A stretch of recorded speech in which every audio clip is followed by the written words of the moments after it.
What is the number one way people go about trying to be confident? Throw some guesses out. What do you think? Affirmations. Affirmations? Challenges. Challenges? Experience. What else? Like, even outside of the self-help world. Think about your job. How do people try to be confident? Someone's like, drugs, drinking, yeah? Money. Competence. Ultimately, it comes down to this. It comes down to activating your winner effect. Let this land.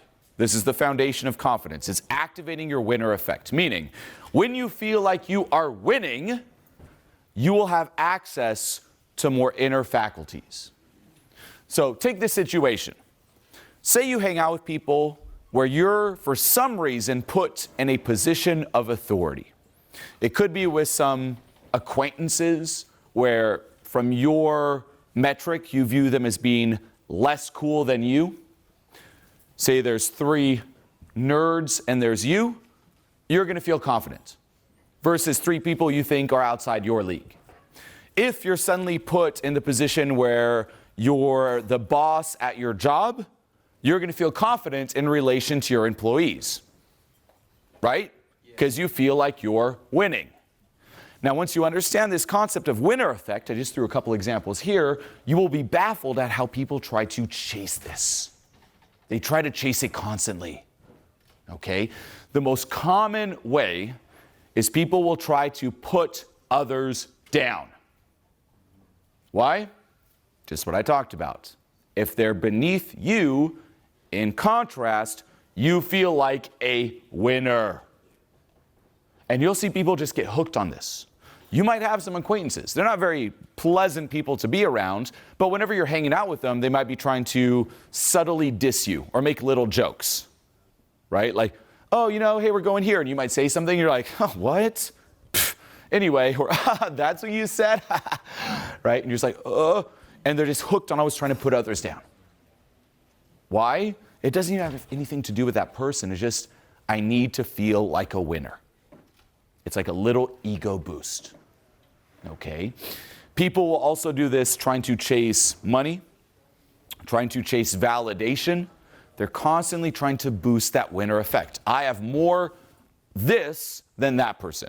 I have more money, I have more validation, thus I am a winner. That's chasing your winner effect. Is this permanent? Yes or no? No. Does it get to the cause? Yes or no? No. No, it doesn't. It actually makes you a slave to that thing that is activating your winner effect.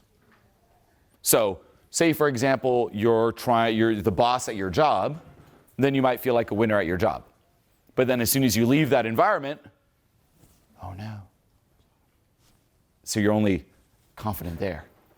If you're trying to seek validation, like just trying to push people buttons, trying to get jokes, and you're like, look, I'm a winner, then eventually it loses, like it kind of diminishes, and you're constantly chasing it again and again. You're a slave. You need your hit. Get it? So people are always chasing. If they're ever challenged and there's someone who, they're a bit more of a winner than me, they get stifled again. So this isn't a permanent way of going about it. The way to permanently activate your winner effect isn't by feeling like a winner in contrast to others, isn't by trying to inflate yourself with money, validation, so on and so forth. It's by letting go and giving yourself that inner approval. Letting go is what permanently activates your winner effect. Realize that whatever you're chasing out there, you're actually craving it in here. If you're someone who's really needy for love, you're actually craving love in here. If you're really needy for validation and approval, you're actually craving it in here. And your strategy for trying to get it, and I fell into this trap, is, okay, I don't love myself, but maybe if I could get a few hundred people to love me, then I could finally love myself. That was my trap. I was like, hey, oh, they love me. I need more people to love me. Am I good enough now to love myself? People will go the quantity route, or they'll go the quality route. They might try to get one partner, for example, to obsessively love them, thinking the more that one person loves me, I'll reach that point where I can finally love myself. But it's really from within. Another model to look at is the good old having, doing, and being. And forgive my handwriting. Okay? Having, doing, being. Having is where most people are at, meaning you chase that winner effect and you try to find yourself in what you have. I am how much I have. If I have more money, I am enhanced. If I have more looks, better shape, I am enhanced. If I have more clothes, I am enhanced. If I have more approval, I am enhanced. If I have more friends, I am enhanced. If I have better Instagram stories and an Instagram life, I am enhanced. It's have, have. Which is also why you'll see a lot of people who are insecure trying to boost that insecurity with money and looks. If I was only better looking, if I was only rich, then everything would be different. No. Then you graduate to doing. And that is, I am how much I do. The hustler falls into this. A lot of business owners, entrepreneurs. Your self-worth is found in the action you take. Where if you worked like crazy one day, yes, I'm enhanced. You work less the next day, I'm not good enough. You'll fall into this trap if you're in the doing paradigm, where if you're talking to someone and you can't not talk, you can't relax. So you're just talking like, hey, and they're like, if I'm not talking, my value is dropping. I gotta talk. You might have friends like this, or they're always trying to one up the other. You're like, hey, so I went on this vacation. They're like, oh, you did? Well, me too, and I went on a better vacation. You're like, what the? Just relax and be. No, did you hear about this too? They always have to do. Not good either. Eventually, you let go of this, and the progression towards true core confidence is being. Where you stop trying to find yourself and identify with what you have, what you do, and it's simply in who you are. If it's not in who you are, it is also what we call situational confidence. Meaning only in certain situations does it activate versus permanent and constantly. You should feel just as confident at home as out in public. Just as confident at your job as with your friends, with your family, out with strangers. Just as confident alone in your bed as up here on stage. Nothing should affect it. Your self-worth, you're just good enough. Why? Just 'cause. If it is relying on having or doing, you're giving your power away to this or that. This is important. Say you take the example of I want to put myself out there and meet some friends, meet more people. Some people will try to think of the perfect thing to say, the perfect line. Well, hey, even if you have the perfect line, what's giving you confidence? The line, not you. So you're giving your power away. I'm not good enough without the line. If you try to find your confidence in the way you look, you're giving your power away to the looks. It's not me who's confident, it's the looks. It's like this magic little penny that boosts your confidence. And if you try to find it in having or doing anything out there, eventually you'll lose it. Why? Because nothing out here is permanent. Guess what? You try to find confidence in your looks, do your looks stay the same?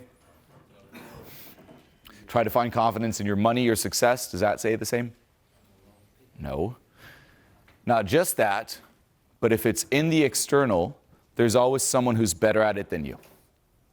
No matter how good looking you are, there's always someone who's better looking. No matter how much money you have, there's always someone who has more money, unless you're Elon Musk. So there's always a bigger fish, so you're always screwed. You're also still buying into the frame of society instead of your own frame of authenticity. So true confidence comes from letting go. Letting go of trying to find yourself here, letting go of trying to find yourself here, and just saying, hey, you know what? I'm confident. Why? Just 'cause. Why wouldn't I be? And this is the true path to confidence. It's not this self-enhancement, right? People are like, I'm down here. I need to be up here. Now, as we talked about with the winner effect, bringing people down, what's the approach there? I'm down here. If I bring people down to my level, then we're the same. I'm confident. If I bring them below me, I'm confident. No. But with having or doing, people try to move up. Money, looks, success, etc. No. Positive affirmations. Someone said no. And this is where you also have to realize that only someone who isn't confident is working on being confident. The more you try to be confident, the more you're reassuming that at a core you aren't. So in reality, it's what I call questioning the assumption. Why do you believe at a core you're not confident? Why do you need something or need to do something to be confident? Back to your childhood. Back to being a baby. Is a baby, a young kid, confident? Yes? No? Yes. Yeah. They are the most confident. Trust me, I have 2 kids, 2 daughters. If I bring one up here, she'll be the loudest, most unstifled person there is. Did I have to teach her vocal confidence tips? No. Did I have to teach her mindsets? I know you don't understand me, but trust me, having, doing, being. No. She's just like that. And that's the thing. We all assume that we're born shy, and then we slowly come out of our shell. No, you're born confident, and you slowly create your own shell. And understanding this, you realize that confidence has much more to do with what you remove than what you add. If I could just add some money and success.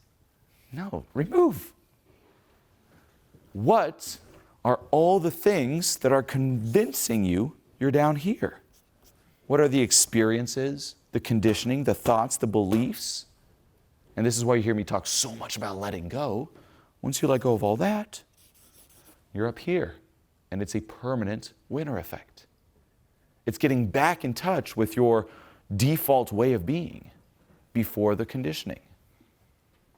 And that's really life, right? You're born, you don't know what this thing called life is. So you're like, ha ha, I'm loud, blah, blah. And then maybe a parent's like, shh, shh, shh, shh, shh, shh, shh. Not so loud. Okay. And the shell starts. I'm going to be a little less loud than before. My parent told me not to be loud. From my limited perspective, if I'm loud, they might not love me. And what happens if they don't love me? I die, because I'm just a kid. I can't survive on my own. So I'm going to hold back a little bit. Then you go to school. Someone might say something, a joke. You're like, ha ha ha ha ha. Teacher, hey, who laughed? Who laughed? Julien, did you laugh back there? Maybe. Be quiet. Focus. This isn't some classroom. You're not a clown. This is school. Be serious.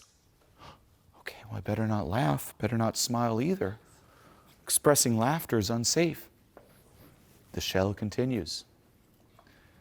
For myself, I remember vividly growing up too. I had a crush. I was like 5 years old. I had a crush on a girl in my class in Switzerland. And everyone found out about it. Obviously, I denied it. It's not true. It was true. And what do kids do when they find out about other kids' crushes? They playfully tease. Right? Julien and Sally sitting in a tree. Da, da. And I was like, oh, and that felt like death. Well, let me hide the fact that I like anyone. The shell continues. Then you grow up, you're here, and there's the PC culture too. Laughing is no longer safe. Saying anything is no longer safe. Beware. I even joke to the point where I posted a TikTok, which is where you'll see the most PC woke comments. And it was the most tame TikTok content ever, where I just talked about, I said, this habit, something successful people. So tame. But saying the word successful is triggering for some. Why? Because you're now labeling some people as being successful and some people as not being successful, and that is degrading. That is not equality, young man. Okay, well, I better not say successful anymore. It makes the unsuccessful people feel bad. And the shell continues. And here you are in this generated shell that's been just amplified throughout the years. The resistance to just, this is me. Oh, it's so strong. And then we try to battle it. We try to compensate for it. Never works.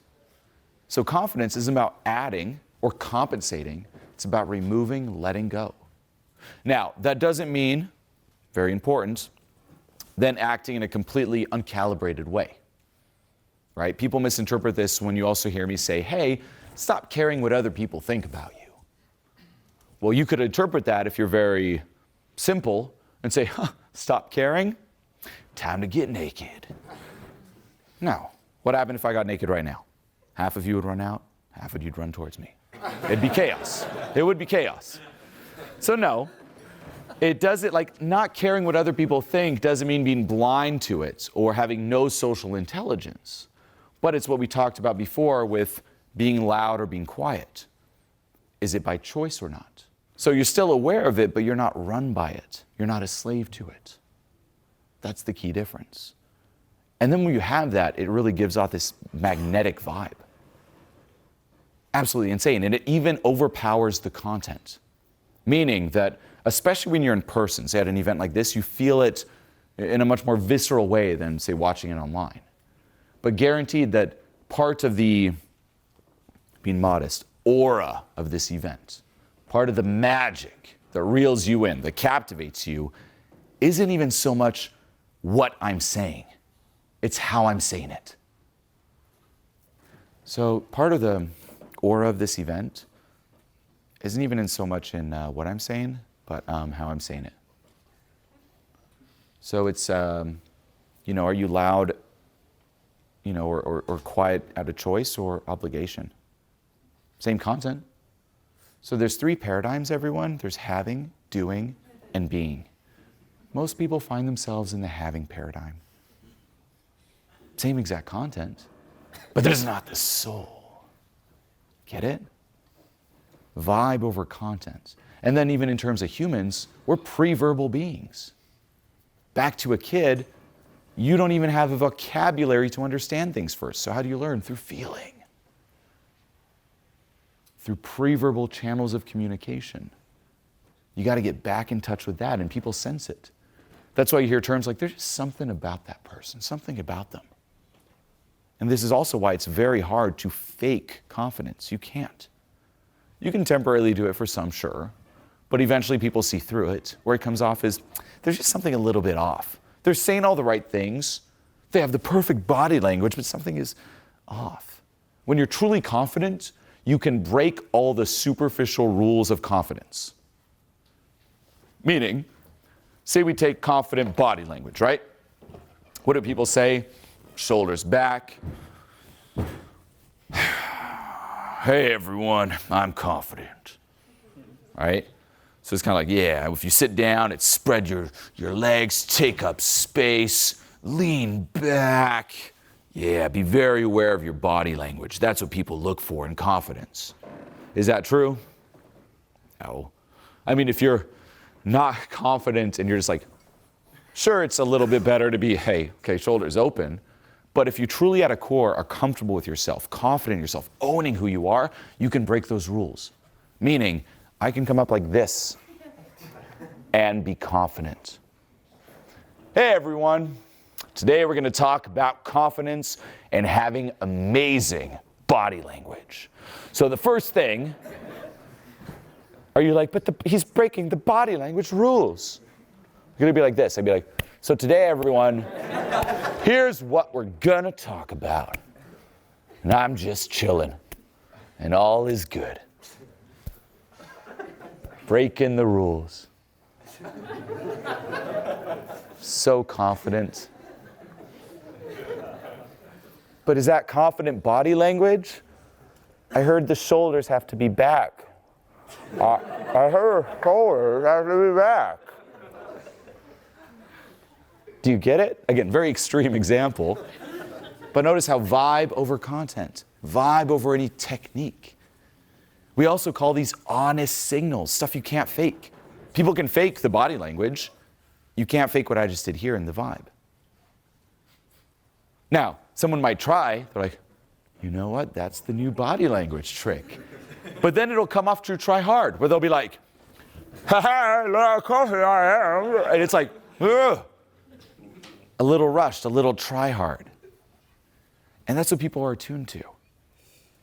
Get on top of that, and this is also why you don't have to worry so much about what you say. This is also what allows me to just flow in a conversation like this. Because if I drew my confidence by the content even of my speech, I'd be screwed. Because even that falls into the having doing. I'm doing the speech and I have the content. Then it'd put too much pressure on what I'm saying. It would come off very differently. Now, intention-wise, my intention is to deliver a great speech and to provide value. But it's not my source of confidence. Get on top of this, you become unstoppable, you stand out, and people just get drawn to you. So keep this in mind. Permanent winner effect, removing, letting go. Not trying to find yourself in having or doing, but in the being. Vibe over content, honest signals. This is the way. Make sense? Make sense? Yeah? Are you sure? Body language is good? Okay. Okay. Now, this is key. It's very nuanced, but trust me, I'm baffled by how few people actually get this. And yeah, this is also why you hear me talk so much about letting go, inner work, and people are like, well, that's cool, but talk about confidence. Letting go is confidence. It is. Otherwise, you're just compensating, and you're just crafting a front, and you're just hiding. And that was, I mean, honest, I didn't start off just with letting go. I went with crafting the front first.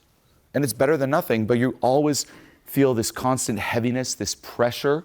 Like if I stop doing, I lose it. If whatever you're hanging on to now, you're like, I need to constantly maintain it, it's always at risk of being taken away, then it's not true. It's not internalized. It's not real. And your approach, your strategy is flawed.